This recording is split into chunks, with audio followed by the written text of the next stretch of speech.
Welcome, Halito, welcome.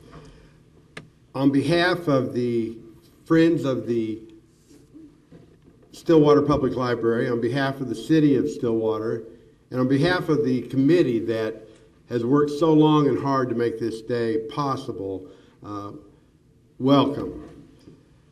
I welcome you to this gala luncheon and to the unveiling that we'll have later as we honor the memory and legacy of the greatest Oklahoma historian, AngieDeboLuncheon. I'm Tyson Branyon. I'm a committee member, but my day job is as an assistant district attorney in District 9, that's Payne and Logan counties. I'm a full-time Choctaw, and later today we're going to hear much about AngieDeboLuncheon, but I thought I'd tell you how I first came into contact with her. My grandmother was a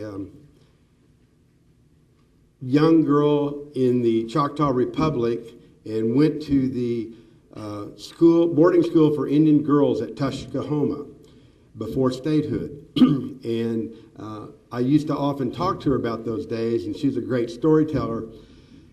And sometime I was either a preteen or a young teen, she said, "Boy, you ought to read AngieDeboLuncheon's book." And of course she was talking about the rise and fall of the Choctaw Republic. And I read it. It strangely and strongly affected me, and it's part of the reason I went to law school later on. But everyone in the state and everyone in this room has been influenced and touched by her writings, and it's only right that we have given a great amount of effort to getting a statue made in her honor, and that we celebrate the unveiling of that statue in a gala celebration, because it's not just a statue that we're given today, but a celebration of the legacy of this great woman. A friend of mine told me one time that a party is only as good as the guest. And we have great guests today. You all are great guests. We have honored members from the tribes. We have honored members from the city and state government. We have honored members from academia. And thank you for coming. Thank you for your support, and thank you for being here at this gala, luncheon, and unveiling. I hope you have a nice time. OSU Library and Clerico Family Chair for Library Excellence, and she will be introducing our guest speaker. Thank you, Shirley. Thank you, Linda, very much. Isn't it a wonderful event that we're having? I'm just so pleased that this is finally here, the day is finally here, and that we have sunshine. And the tree leaves are still, so maybe we'll avoid the Oklahoma wind as well. Well, it is my pleasure to introduce our luncheon speaker, Dr. Glenna Matthews. In August of 1978, as a newly minted PhD from Stanford, she came to Oklahoma State University as an assistant professor in the history department. And like several of today's guests, she played an important role bringing AngieDeboLuncheon and her accomplishments to broader public awareness. Dr. Matthews' strong interest in women's history and women historians led her to AngieDeboLuncheon. From 1981 to 1985, Dr. Matthews and her OSU colleague, Gloria Valencia Weber, conducted an oral history project with Dr. DeBow. And from this project, 2 half-hour radio programs were developed and distributed through KOSU. These programs received national coverage and attracted the interest of Barbara Abrash, who is also with us today. And Barbara undertook to develop a documentary film about AngieDeboLuncheon. Dr. Matthews served as a consultant on the resulting film, Indians, Outlaws, and AngieDeboLuncheon, which was aired in the fall of 1988 on the PBS program, The American Experience. And it was through this documentary an even broader national audience learned about our remarkable Angie DeBow. Glenna Matthews was also instrumental in nominating Angie for the American Historical Association's Award for Scholarly Distinction.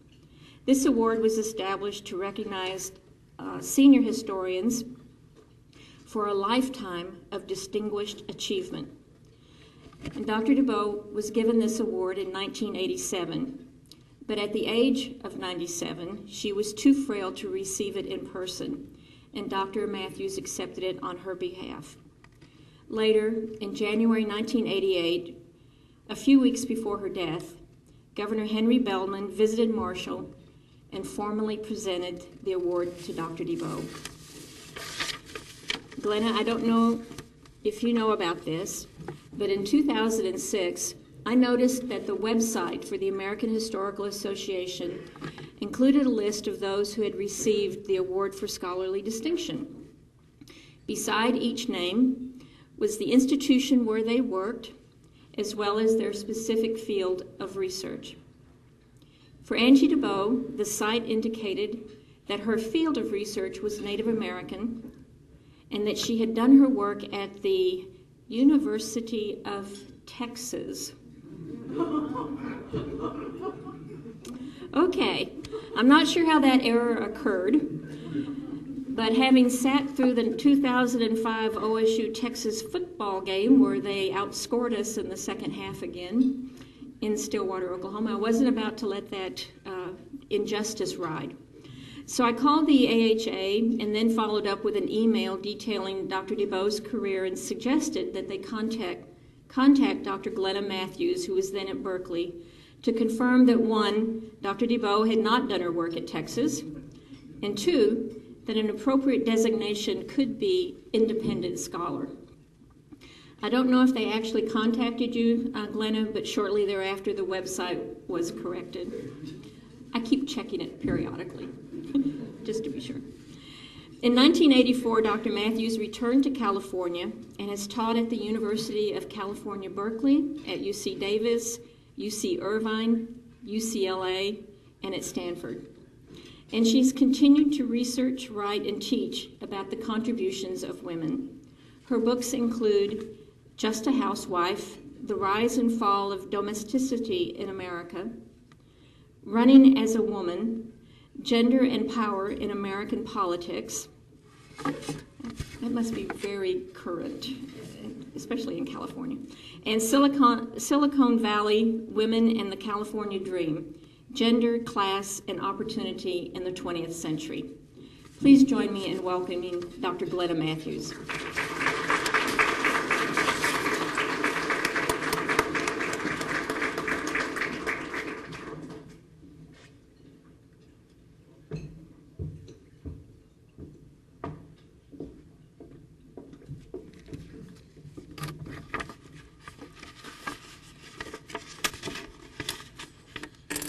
I've got my Kleenex here.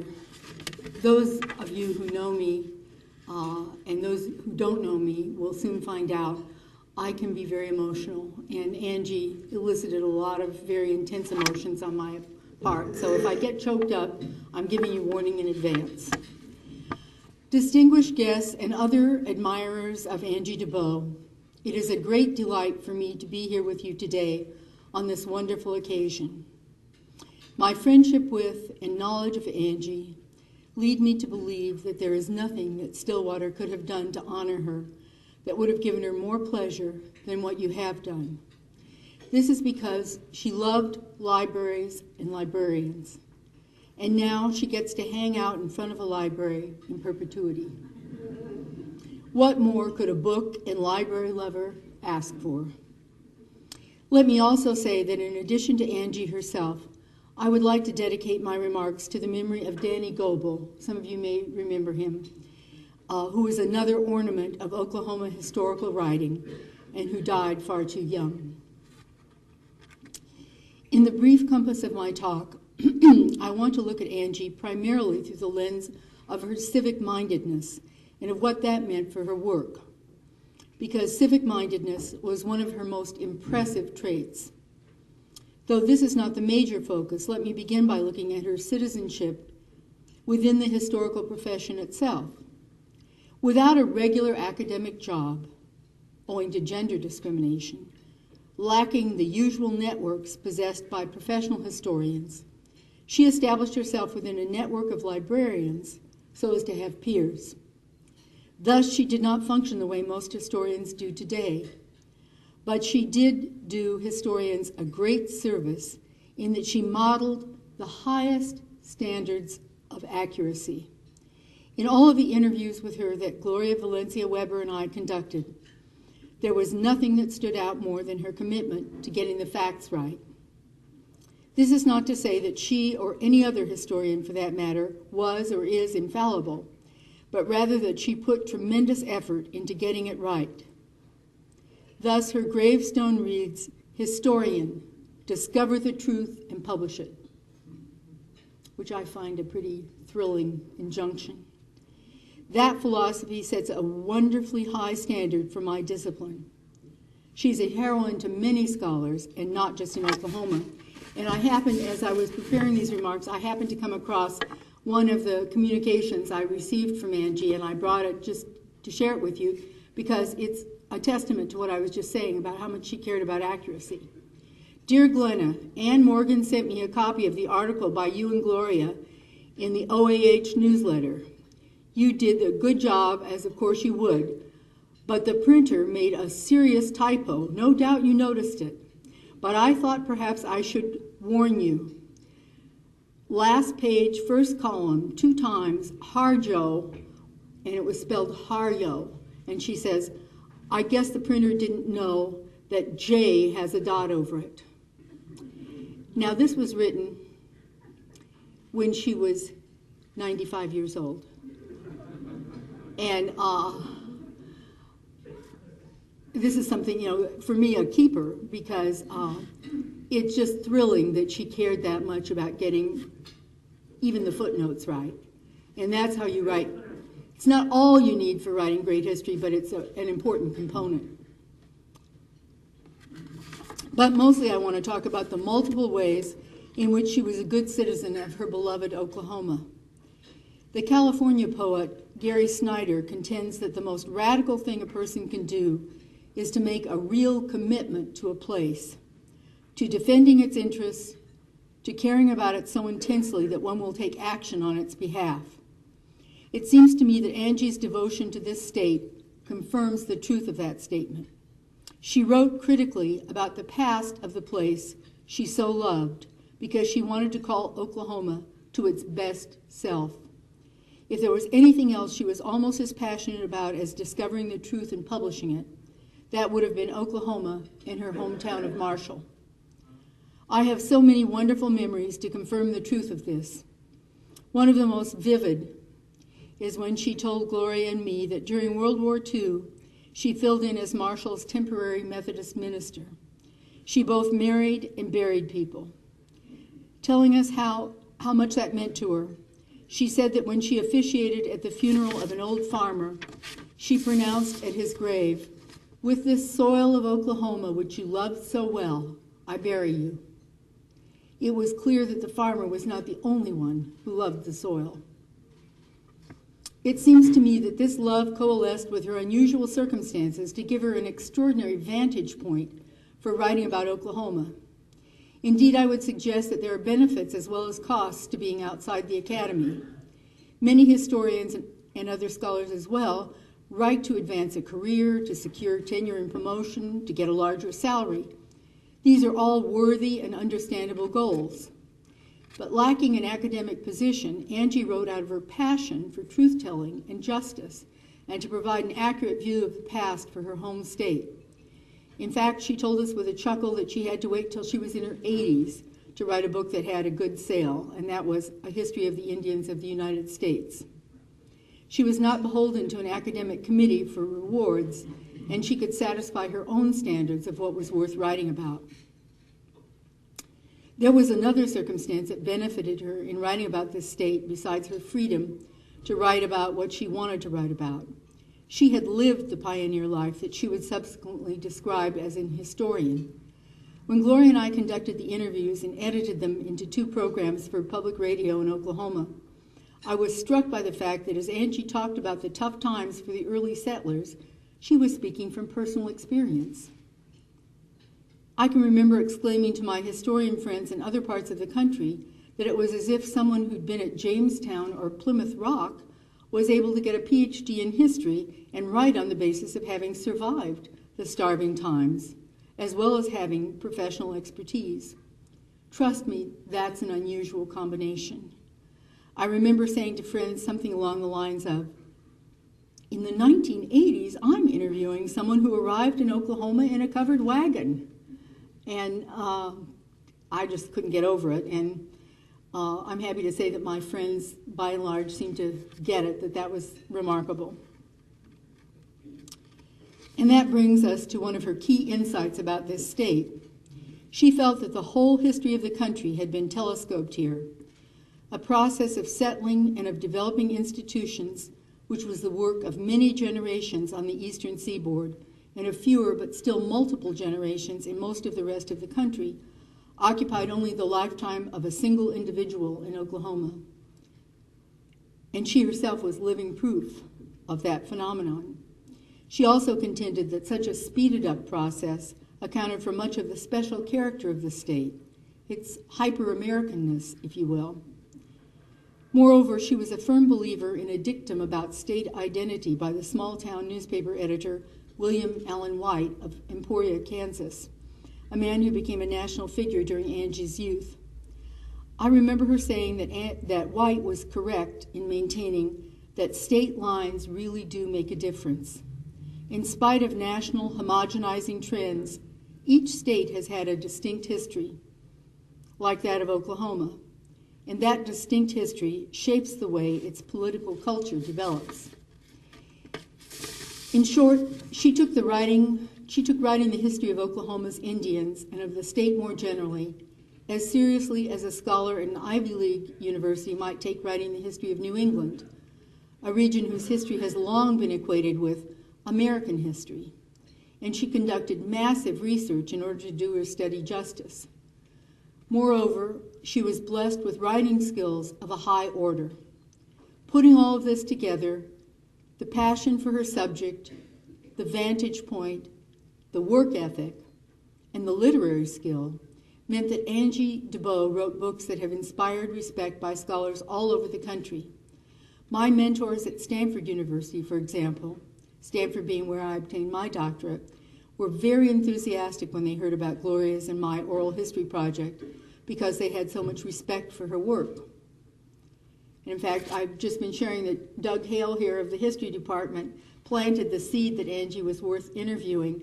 And when I discussed it with my mentor, Carl Degler, who was one of the most famous historians in the country at that point, "Oh, I read her books in graduate school. They're wonderful. Go for it." So, she's a local, a flower of Oklahoma, but she's not only an Oklahoma figure. In a lifetime of studying American history, I have concluded that most states have not been blessed with historians of her distinction where it comes to producing books about an individual state. I'm not contending that she was unique, but rather that she was most unusual. My home state of California, for example, has only recently inspired writing that I would place in the same category as hers. What she was writing in the 1930s, it's really been since the 1970s that we've had writing of that caliber in California. She was truly Oklahoma's gift to the rest of the country in setting a high standard for writing local history. Now I want to single out the most innovative contribution she made to writing the history of Indians. She was one of the pioneers of ethnohistory. But before I discuss that, I want to make a brief digression. I started graduate school in 1970. It doesn't seem possible that was 40 years ago, but I think it was. At a time when historians were extolling the power of, quote, history from the bottom up, unquote. This mantra inspired young scholars to document the lives of women, people of color, the working class, and so forth. It was all quite intoxicating, and many of us thought we were inventing the wheel, when all we were really doing was reinventing the wheel. because Angie DeBow got there long before the whippersnappers of the 1960s and 1970s. Indian history before Angie had tended to be an account of what happened to Indians, of American public policy, of battles and wars that Indians ultimately lost, even if they might win an individual battle. But in The Rise and Fall of the Choctaw Republic, Angie's first book, she described many aspects of Choctaw culture with sympathy and insight. It wasn't just about what was happening to Indians. It was the integrity of Indian culture. And in the 1930s, that was a very unusual insight. I loved reading about the ball games, for example. To paraphrase another great Oklahoman, Ralph Ellison, a people is more than the sum total of its victimization. Angie got that. And it's not that she made no mistakes, she was fallible, but she had such insight at a time when few other scholars were interested in the lives of America's Indians or Oklahoma's Indians from the standpoint of the Indians themselves. Let me now turn to a book that is a loving evocation of Marshall, and that is Prairie City. There are many remarkable things about the book: its lyrical writing, its vivid descriptions, its power to suggest community.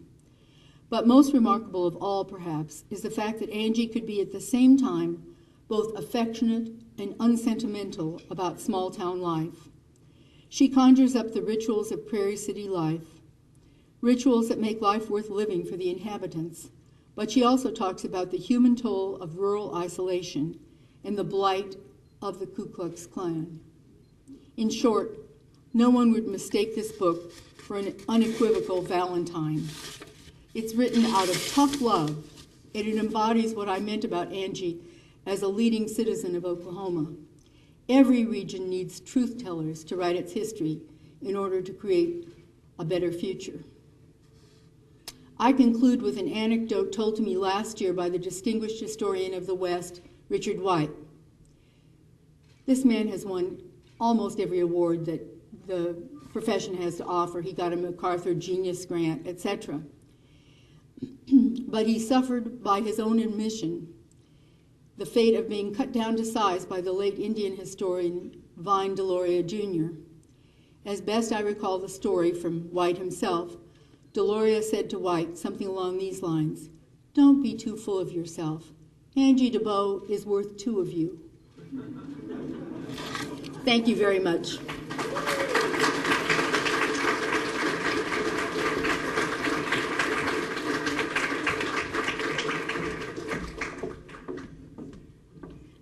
Please, let's offer Dr. Glenna Matthews another round of applause. Thank you.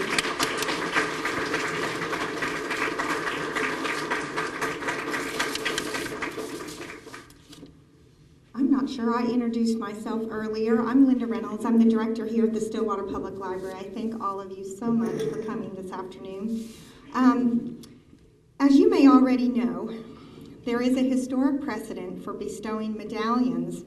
Historically, a medallion was often presented with Angie DeBow's picture on it to our honored guests. And Tyson is going to help me distribute those medallions.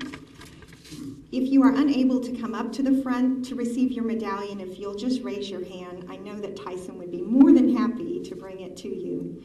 I'd like to start with the representatives from our tribal nations.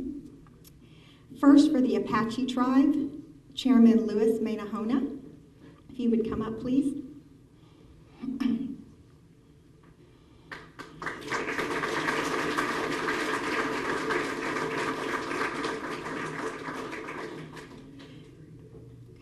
Did Paula Ragsdale or another representative of the Cherokee Nation make it in?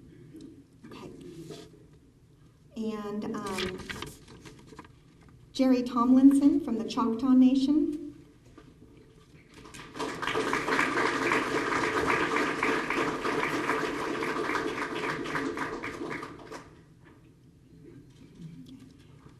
Did Jenna Browler with the Delaware Nation arrive? Okay. Renee Prince with the Iowa Nation.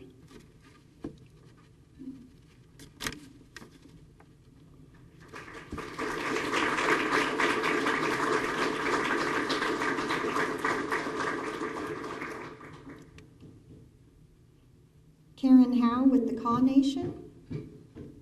She's behind you, Tyson.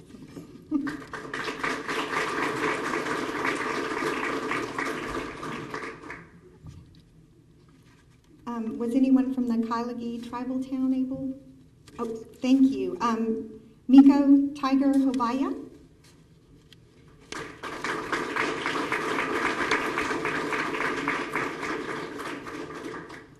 And Kristen Wilson with the Kikapaw Nation, Kikapaw Tribe.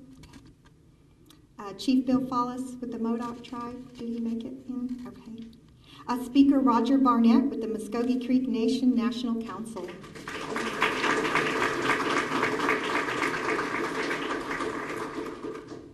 And Willis Rabideau with the Otoe Missouri Tribe. Tyson, if you can deliver that one, thank you.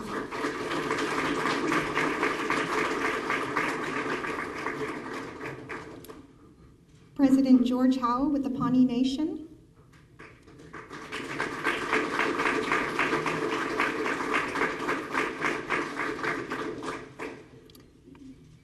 Did Vice Chairman Howell with the Ponca Nation make it? Okay. Natalie Deere with the Seminole Nation. Chairman Ron Sparkman with the Shawnee Nation Tribe. And Councilor Jeff McCoy with the Loco Tribal Town.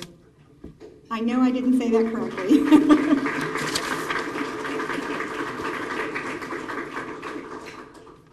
Okay, now I'd like to move on to offer a medallion to our donors and supporters and our committee members, and I just did this in alphabetical order.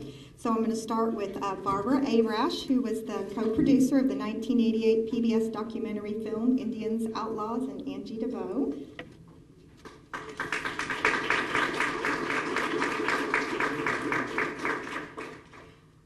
Bill Balser. Tyson, if you could deliver that to the back, thank you.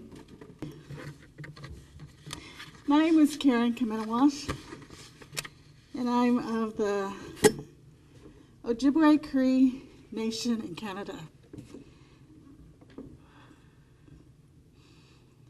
One of our Native American traditions is honoring somebody who has completed a job well done with a beautiful Pendleton blanket. Today is a day of recognizing those who have made this day possible. And in this spirit, the committee would like to take this time to honor several people. First, the committee would like to honor the sculptor Phyllis Mantek. Phyllis is a native of Canada who moved to Oklahoma in 1980, and she lives in Stillwater. She is one of 11 artists nationwide who responded to the Friends of the Stillwater Public Library's request for proposal in January 2008, and one of the 5 invited to make a presentation to the sculpture committee. After review of the proposals, the committee asked each artist to submit an additional proposal for a sculpture of Angie DeBow. Sculpture committee chair Bob Darcy said of the selection of Phyllis to sculpt Angie DeBow, "We chose her because she was alone in depicting a young Angie DeBow, someone everyone else envisioned as retired and elderly, because that was what the Angie DeBow that we knew in the 1980s. We wanted to create a new image of Angie DeBow, a more dynamic, full of dreams and potential.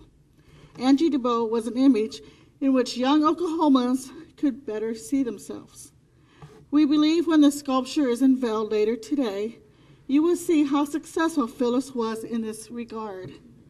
Throughout the progress, Phyllis has been a consummate professional, attending nearly all the committee meetings, blogging about the project, having people come to her home studio to view her progress, and even arranging for the committee to travel to Pawhuska to the foundry to see the sculpture as it was being cast. As Library Director Linda Reynolds stated, Phyllis took a community vision and turned it into a reality. Phyllis, the committee would like to honor you for your hard work and dedication with this Pendleton blanket for a job well done.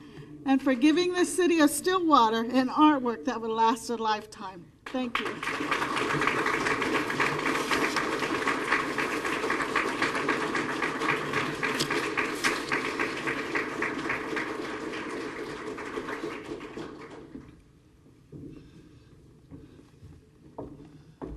Second, the committee would like to honor Dr. Bob Darcy, Chair of the Friends Sculpture Committee, and definitely one of the people most responsible for our being gathered together here today for this event. Many of you know that Bob is teaching in China this semester, and in typical fashion for Bob, he wanted today's events to happen even though he could not personally be here with us to relish in them. In 2007, when the Friends of the Stillwater Public Library received a $10,000 request from the estate from former library director Della Bennett, Bob stepped forward and volunteered to chair a committee to investigate the creation of an original sculpture for the library. As the process moved forward, it became Bob's vision that AngieDeboLuncheon, one of Oklahoma's most prolific and profoundly respected authors, should be the subject of the sculpture that will grace the lawn of the Stillwater Public Library. And while many people generously contributed time and money to see a sculpture of AngieDeboLuncheon created, it was Bob who was the point person, the lead fundraiser, and the constant champion for the project. At this time, I'm asking his wife, Ann, to come forward and accept a Pendleton blanket in his behalf.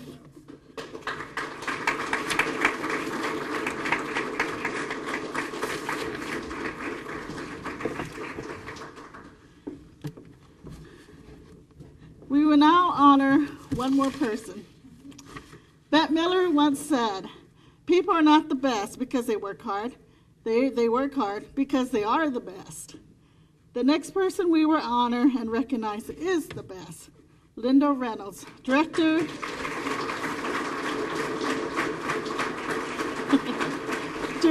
of Stillwater Public Library, has devoted countless hours and behind-the-scenes efforts toward the AngieDeboLuncheon statue project and today's events.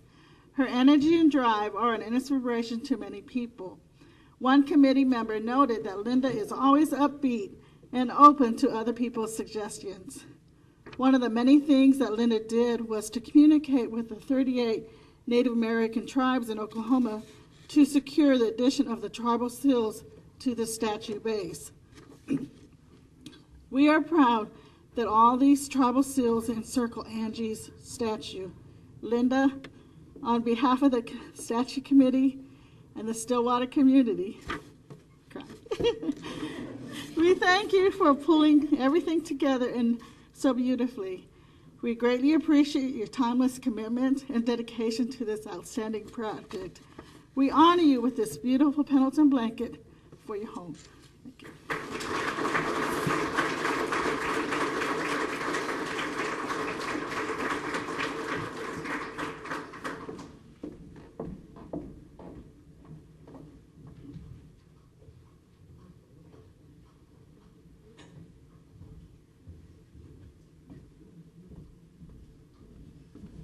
Well, we certainly had a great time, a great meal.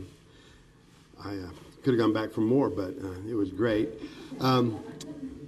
Thank you so much. The celebration's been a great success. The reason we're really here, though, is going to take place in just a few minutes outside. And Linda said we need to kind of hustle up and get back on time. And so if you would, with her smile, she said, hurry up. So if you just go on out and go around the corner, and we'll get started. Yeah. Thank you very much.